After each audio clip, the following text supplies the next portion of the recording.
Verontreinigd water waar PFAS in zit is gebruikt voor beregening van gewassen.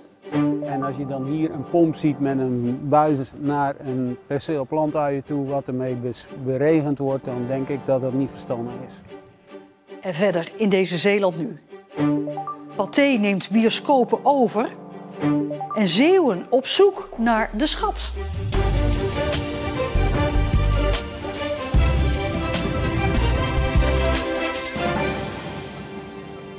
Goedenavond. Uit een sloot waar met PFAS vervuild water instroomt, wordt water getapt om gewassen mee te beregenen. En het waterschap vindt dat goed, blijkt uit onderzoek van Omroep Zeeland. Ik sta hier voor rioolwaterzuiveringsinstallatie Willem-Anna-polder. En hier achter mij is de sloot waarmee water uit die installatie wordt getransporteerd naar de Westerschelde. En hier ziet u een slang waarmee water uit die sloot getapt kan worden. Dit voorjaar bleek uit onderzoek dat het water dat geloosd wordt vanuit de 15 Zeeuwse zuiveringsinstallaties PFAS bevat. Bij 3 zuiveringsinstallaties, op Walcheren, Zuid-Beveland en Schouwen-Duiveland, was het PFAS-gehalte veel hoger dan bij de rest. Het is dus opmerkelijk dat juist bij de installatie die in de PFAS top 3 staat water wordt getapt. Egbert Lobé van de Stichting Gezond Water vindt dat ook. Hij vraagt al jaren om handhaving van de regels. Omdat het vanaf 2020 bekend is dat er in dat effluent van die zuiveringen PFAS zit. En als je dan hier een pomp ziet met een buis naar een perceel plantuien toe wat ermee beregend wordt, dan denk ik dat dat niet verstandig is. En effluent is afvalwater? Dat komt hier, dat kun je zien, dat komt hier uit de zuivering. Hoe gaat het met die handhavingsverzoeken? Nou, die worden gewoon allemaal afgewezen. En hoe komt dat dan? Omdat de overheid zijn verantwoordelijkheid niet wil nemen. Die zijn alleen maar op zoek naar smoesjes om niks te hoeven doen. Het gebruik van gezuiverd rioolwater is niet zonder gevaar, zeggen wetenschappers tegen Omroep Zeeland. Giftige stoffen kunnen zich ophopen in gewassen en daarom is gebruik van dit water niet zonder meer toegestaan. Toch heeft het waterschap een vergunning verleend voor het tappen van het water. Volgens waterschapsbestuurder Marianne Poissonnier gaat het om slootwater en niet om water uit de rioolwaterzuivering. Nou, in principe mag er dus water onttrokken worden als ze over vergunning beschikken vanuit de sloot. En ja, we hebben daar met de sloot te maken. Ja. Het water uit de rioolwaterzuiveringsinstallatie komt eigenlijk uit in die sloot. Is het niet een beetje gek om dan te zeggen dat het water uit de sloot is? Nou, we hebben daar te maken met wet en regelgeving. En ja, dan is het gewoon formeel zo. Als het een sloot is, is het een sloot. Ja, en als het op de zuivering is, dan is het effluent. Dat is een verschil. Ja, en zolang er geen andere wet en regelgeving is, zijn wij ons daar ook aan gehouden. Die slang blijft dus nog even liggen. Toch gaat het waterschap bekijken of het nog wel verstandig is om volgend jaar weer een vergunning te verlenen voor het oppompen van water uit de met afvalwater gevulde sloot. Ja, in de vergunning staat dat het waterschap niet garant kan staan voor de waterkwaliteit. Boeren zijn daar zelf verantwoordelijk voor om dat te controleren. Kunt u verwachten van boeren dat ze dat kunnen? In principe vind ik dat ook wel veel gevraagd. Dus dit is natuurlijk gewoon juridisch afdekken. En ervan uitgaande dat er geen onvoorziene stoffen in zitten. En ik ben het wel met u eens. Mensen gaan ervan uit dat het water is. En die houden zich niet bezig met het feit of ze dat eerst een onderzoek moeten doen. En zou u persoonlijk een aardappeltje willen eten wat besproeid is met dit water? Het is een matig belaste zuivering, dus die concentraties zijn erg licht.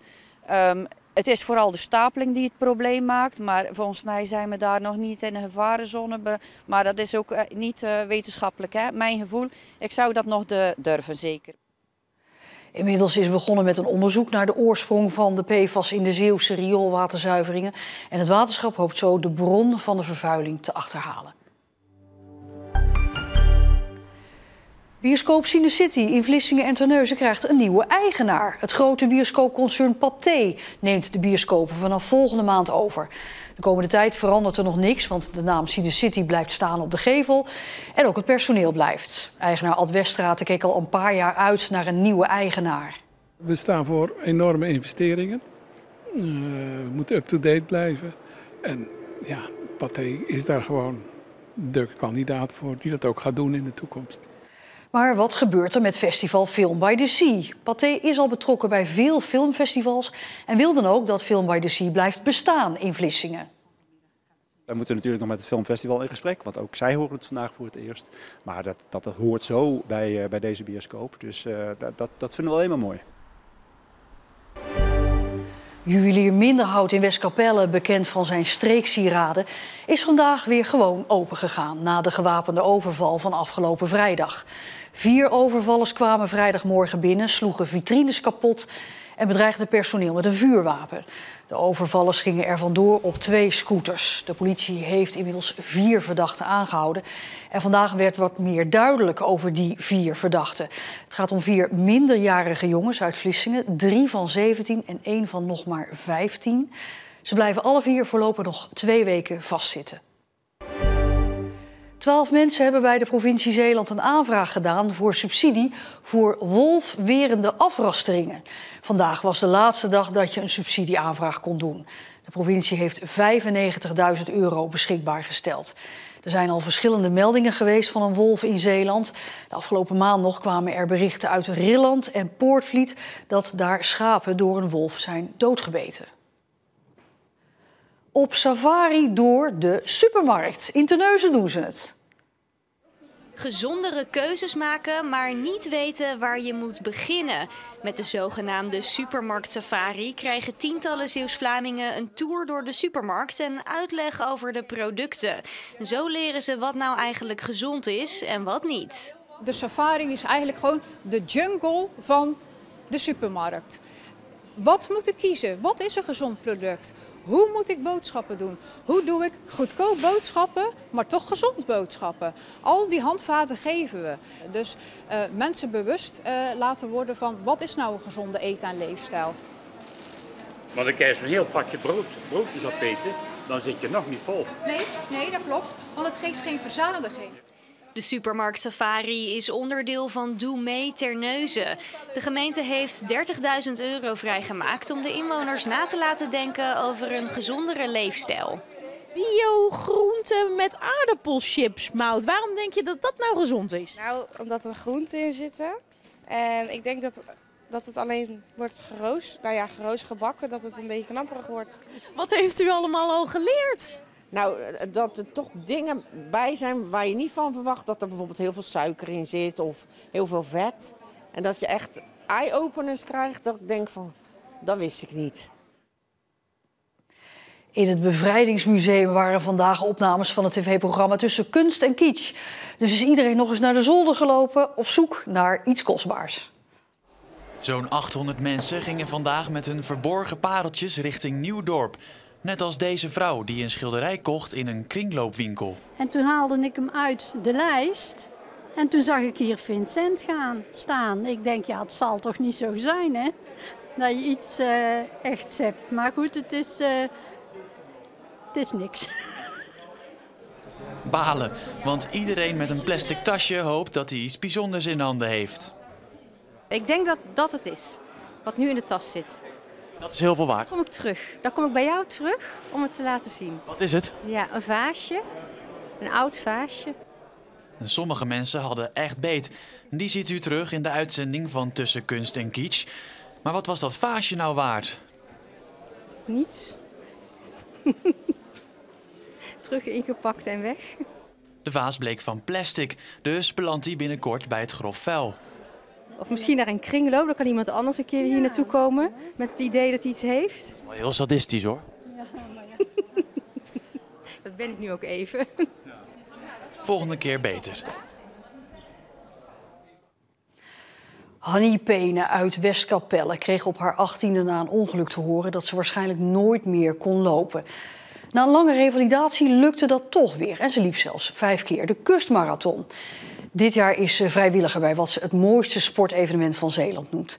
Ze loopt nu 6 keer in de week nog 10 kilometer hard en Marieke Kerklaan liep een rondje mee. Nou, zullen we maar, Hannie? Gaan we? Ja? Oké.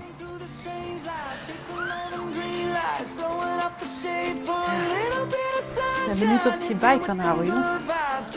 Dat gaat lopen. Hannie, wat brengt hardlopen jou? Ontzettend veel plezier. Echt heel veel plezier. Iedere dag weer. En hoe voel je dat? Voel je dat in je lijf? Ja, dat voel ik eigenlijk in mijn lijf. Oké, dat voel ik ook in mijn lijf. Als ik moe ben, dan geniet ik van.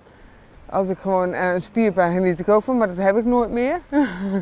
Inmiddels is dat over. Maar gewoon in je hoofd, als ik nog niet mijn bed uit ben, dan denk ik bij mezelf, goh, krijg er zin om mijn bed uit en hup, gaan. En dat iedere dag weer. Heerlijk. Op je 18e kreeg je te horen dat je waarschijnlijk niet meer ging lopen. Je had een ernstig ongeluk gehad. Dan heb je 5 keer de kustmarathon gelopen. Wat voor gevoel gaf je dat? Ik heb het gevoel dat ik 5 keer de kustmarathon heb gewonnen. Dus jij gewoon, ja, die overwinning. Gewoon het gevoel van ik loop en ik heb dat gedaan. Iets wat ik echt nooit zou verwachten dat ik het zou kunnen, maar ik kon het. En daar ben ik ontzettend blij om.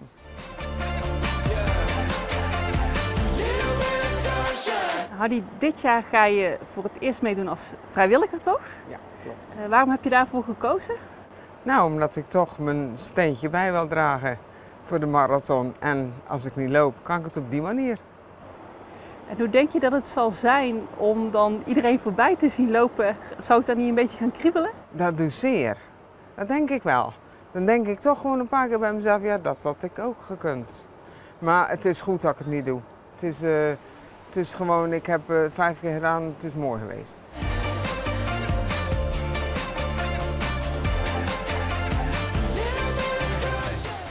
Wat vind je het mooiste moment van alle marathons die je gelopen hebt? Dat was in 2014. Toen ik over de finish kwam en de fysiotherapeut die mij lopen had geleerd, Piet van der Maas, stond bij de finish en die heeft mij eigenlijk over de streep gehaald. En dat was zo'n enorm mooi moment. Ik kan me voorstellen als u dat nou vertelt dat je nog steeds die rillingen voelt, of niet? Ja, ik voel, dat is nog emotie. Dat voel ik nog steeds. Ik wens je heel veel succes, ook als vrijwilliger dit jaar. Dankjewel Marieke. Bedankt voor het gesprek. Oké, dankjewel.